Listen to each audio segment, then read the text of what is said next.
আসসালামু আলাইকুম। এখন আপনারা দেখবেন সংবাদ শিরোনাম। ভৈরবকে জেলা ঘোষণার দাবিতে রেলপথে বিক্ষোভ, আটকে দেয়া ট্রেনে আন্দোলনকারীদের পাথর নিক্ষেপ, 2 ঘন্টার অবরোধে যাত্রী ভোগান্তি চরমে। আমরা যদি ভৈরব বন্ধ করে দেই তাহলে সারা বাংলাদেশ এমনিতেই বন্ধ হয়ে যাবে। ভৈরববাসীর দীর্ঘদিনের প্রত্যাশা যে ভৈরবকে জেলা বাস্তবায়ন হবে। সিটি ইউনিভার্সিটিতে ভাঙচুরের ঘটনায় ক্ষমা চেয়েছে ড্যাফোডিল, আহতদের চিকিৎসা ও ব্যবস্থা গ্রহণের আশ্বাস, ইউজিসির মধ্যস্থতায় ছাড়া পেল 11 জন। শরীয়তপুরে গ্রামের বাড়িতে চিরনিদ্রায় শায়িত হতভাগ্য কালাম, প্রায় 23 ঘন্টা পর পূর্ণ রুটে চলছে মেট্রো। চুয়াডাঙ্গায় খাদ্য গুদামে ধান চাল ক্রয়ে ব্যাপক অনিয়মের অভিযোগ, শস্য দিতে পারেননি তালিকাভুক্ত। এটা নাম দিয়েছে আমি জানি না, আমি কোনোদিন ফুড গার্ডনে আমি ধান দিতে পারি না। এই তালিকা যারা করে নিয়ে গেছে তারা ভুয়া করে নিয়ে গেছে। ময়মনসিংহে জলাশয় পরিণত হয়েছে মাছের প্রজেক্টে, পানি নিষ্কাশন পথ বন্ধ হওয়ায় জলাবদ্ধতার শিকার বিস্তীর্ণ কৃষি জমি, প্রশাসনে অভিযোগ। এক ফসল করি কেউ পানি খাইলা, মনে করেন পানির লাগিয়ে কেমন করবো, করা তো পাও না। এটা পানিতে পানিতে রাস্তাতে পানি, আত্মীয় স্বজন কিনা আসা যাওয়া করতে পারে না। উত্তরাঞ্চলের প্রকৃতিতে শীতের আমেজ, হালকা কুয়াশার সাথে হিমেল হাওয়া, শীতের জড়তার আগে হেমন্তের মুগ্ধতা। আসসালামু আলাইকুম। এখন দেখবেন সংবাদ বিস্তারিত। কিশোরগঞ্জের ভৈরব উপজেলাকে জেলা ঘোষণার দাবিতে রেলপথ অবরোধ করে বিক্ষোভ করেছেন স্থানীয়রা। এ সময় স্টেশনে আটকে দেয়া একটি ট্রেন লক্ষ্য করে ব্যাপকভাবে পাথর ছোঁড়া হয়, এতে ট্রেনটির যাত্রী সহ বেশ কয়েকজন আহত হয়েছেন। প্রায় 2 ঘন্টা রেলপথ অবরোধ করে রাখায় বিভিন্ন স্টেশনে আটকে পড়ে কয়েকটি ট্রেন, ভোগান্তিতে পড়েন যাত্রীরা। ভৈরব স্টেশনে আটকে দেয়া ট্রেন লক্ষ্য করে পাথর নিক্ষেপ, এতে চরম আতঙ্ক ছড়ায় যাত্রীদের মাঝে। প্ল্যাটফর্মে অন্য ট্রেনের অপেক্ষায় থাকা যাত্রীদের মাঝেও শুরু হয় হুড়োহুড়ি। কিশোরগঞ্জের ভৈরব উপজেলাকে জেলা ঘোষণার দাবিতে সোমবার সকাল 10টার দিকে ভৈরব স্টেশনে রেল লাইনে অবস্থান নেন আন্দোলনকারীরা। বন্ধ হয়ে যায় ঢাকা চট্টগ্রাম, ঢাকা সিলেট ও ঢাকা কিশোরগঞ্জ রুটের ট্রেন চলাচল।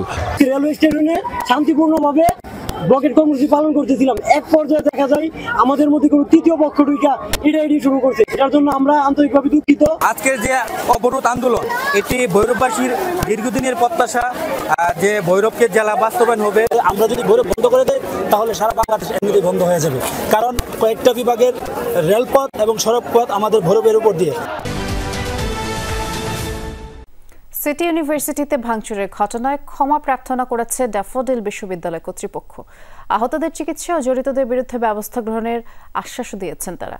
পরে ইউজিসির মধ্যস্থতায় হামলার সময় ধরা পড়া 11 জনকে ছেড়ে দেয় সিটি ইউনিভার্সিটি। এর আগে তুচ্ছ ঘটনাকে কেন্দ্র করে সংঘর্ষে জড়ায় সাভারের ড্যাফোডিল ইন্টারন্যাশনাল ইউনিভার্সিটি ও সিটি ইউনিভার্সিটির হাজারো শিক্ষার্থী। এমন পরিস্থিতিতেও সকাল থেকে সেখানে আইনশৃঙ্খলা বাহিনীর কোনো সদস্যকে দেখা যায়নি। দুদল গ্রামবাসী নয়, দুটি বিশ্ববিদ্যালয়ের শিক্ষার্থীদের সংঘর্ষে এমন রণক্ষেত্র সাভারের বিরুলিয়া। একদমই তুচ্ছ ঘটনাকে কেন্দ্র করে সংঘাতে জড়ায় ড্যাফোডিল ইন্টারন্যাশনাল ইউনিভার্সিটি ও সিটি ইউনিভার্সিটির হাজারো শিক্ষার্থী। স্থানীয় বাজারে কয়েক শিক্ষার্থীর সংঘাতকে কেন্দ্র করে রাতভর চলে ধাওয়া পাল্টা ধাওয়া, মারামারি।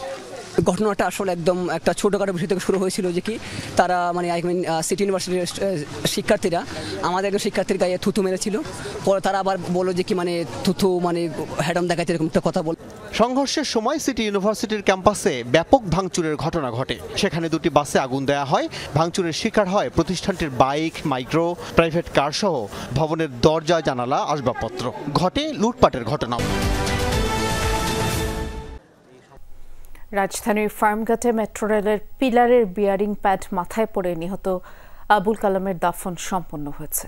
সকালে নিজ জেলা শরীয়তপুরের নড়িয়া কেন্দ্রীয় জামে মসজিদ কবরস্থানে তাকে দাফন করা হয়। এলাকা জুড়ে শোকের ছায়া। এর আগে নিজ গ্রামের বাড়ি ঈশ্বরকাঠিতে পড়ানো হয় দ্বিতীয় জানাজা। নিহত কালাম স্ত্রী ও 2 সন্তান সহ নারায়ণগঞ্জের সিদ্ধিরগঞ্জের পাঠানটুলি এলাকায় ভাড়া থাকতেন।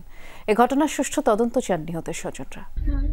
নিশ্চুপ এ চাহনিতে এখন একটাই প্রশ্ন, বাবা কই আর ট্রাভেল এজেন্সি ব্যবসার সফলতার গল্প নিয়ে। আবুল কালাম ফিরেছেন ঠিকই, কিন্তু কফিন বন্দী হয়ে। শরীয়তপুরের ঈশ্বরকাঠিতে শোকের ছায়া। জীবন সঙ্গীকে হারিয়ে 2 সন্তানকে নিয়ে দিশেহারা হয়ে পড়েছেন কালামের স্ত্রী। রাজধানীতে মেট্রো রেলের পিলারের বিয়ারিং প্যাড মাথায় পড়ে নিহত কালামকে শেষ বিদায় জানাতে সকাল থেকে বাড়িতে স্বজন প্রতিবেশীদের ভিড়। তার এমন মৃত্যু মেনে নিতে পারছেন না কেউই। যখন ওদের মসজিদ উঠবো তখন তো বলবো, বাবা কোথায়, ডেডি কোথায়, আসে না কেন, বাবা কোথায়, তুমি আসো না কেন। এখনো তো ওদের ওই বুঝায় নাই যে বাবা গেছে কোথায়, বাবা যান নাই। ও তো আমার ছোট ভাই না, আমার সন্তানের মতো ছিল। তোর বাবা সন্তানের পক্ষে কি বলতে পারে বলেন, কি কম আপনার কাছে। দ্বিতীয় জানাজা শেষে নড়িয়া কেন্দ্রীয় জামে মসজিদ কবরস্থানে তাকে দাফন করা হয়। তালিকায় চাষিদের নাম থাকলেও খাদ্য গুদামে বিক্রি করেননি 1 ছটাক ধান। তারা জানেনও না কে বা কারা তাদের নাম ব্যবহার করে ধান সরবরাহ করেছেন। চাল বিক্রির সময় মিলারদের কাছ থেকে আদায় করা হয়েছে কেজিতে 30 পয়সা হারে কমিশন। অনেকটা ওপেন সিক্রেটে এমন অনিয়ম দুর্নীতির সাথে জড়িয়ে রয়েছে খাদ্য গুদামের কর্মকর্তারা। গত 30 এপ্রিল থেকে শুরু হয়ে ধান চাল সংগ্রহ অভিযান চলে 15 আগস্ট পর্যন্ত। এই সময়ে চুয়াডাঙ্গার জীবননগর খাদ্য গুদামে সংগ্রহ করা হয় 507 মেট্রিক টন ধান এবং 9603 টন চাল। কাগজে কলমে বলা হয় 171 জন প্রান্তিক চাষি ধানের যোগান দেয়, তবে মাঠের চিত্র বলছে অন্য কথা। এটা নাম দিয়েছে আমি জানি না, আমি কোনোদিন ফুড গার্ডেনে আমি ধান দিতে পারি না। ওখানে নাম কিভাবে গেল আমি সঠিক জানি না। না এই বছরে আমি বেশি আমি এটা বলতে পারি না। চাষিদের অভিযোগ, বিপুল পরিমাণ ধান সংগ্রহ হয়েছে হাতে গোনা কয়েকজন মধ্যস্বত্বভোগীদের মাধ্যমে।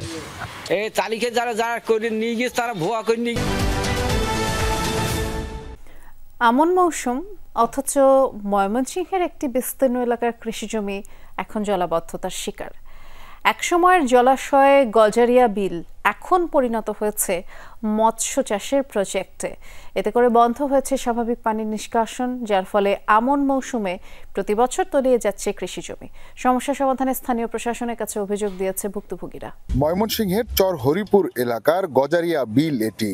বর্ষা মৌসুমে আশপাশের এলাকার পানি জমতো এই বিলে, কিন্তু বর্তমানে এই বিলে পানি জমা বন্ধ হয়ে গেছে। বিল ও বিলের আশপাশে গড়ে উঠেছে মৎস্য প্রজেক্ট। পানি নিষ্কাশনের বাধা হয়ে দাঁড়িয়েছে পুকুরের পাড়গুলো। এতে আমন মৌসুমে কৃষি জমি থাকে পানির নিচে। 3 গাড়া মাটি করতে পারি না, এক ফসল করি তেও পানি খাইলা। মনে করেন পানির লাগিয়ে কেমন করবো, করা তো পাও না। এটা উত্তরাঞ্চলের প্রকৃতিতে দেখা দিয়েছে শীতের আমেজ। কুয়াশার চাদর মুড়ে নেমে আসছে ভোর। হিম বাতাস বইতে শুরু করেছে, খেজুর রস আহরণ শুরু করেছেন গাছিরা। আর শীতের জড়তা ঘিরে ধরার আগে চোখে পড়ছে হেমন্তের রূপ। পাখি বলে আমি চলিলাম, ফুল বলে আমি ফুটিব না, মলয় কহিয়া গেল শুধু, বনে বনে আমি ছুটিব না।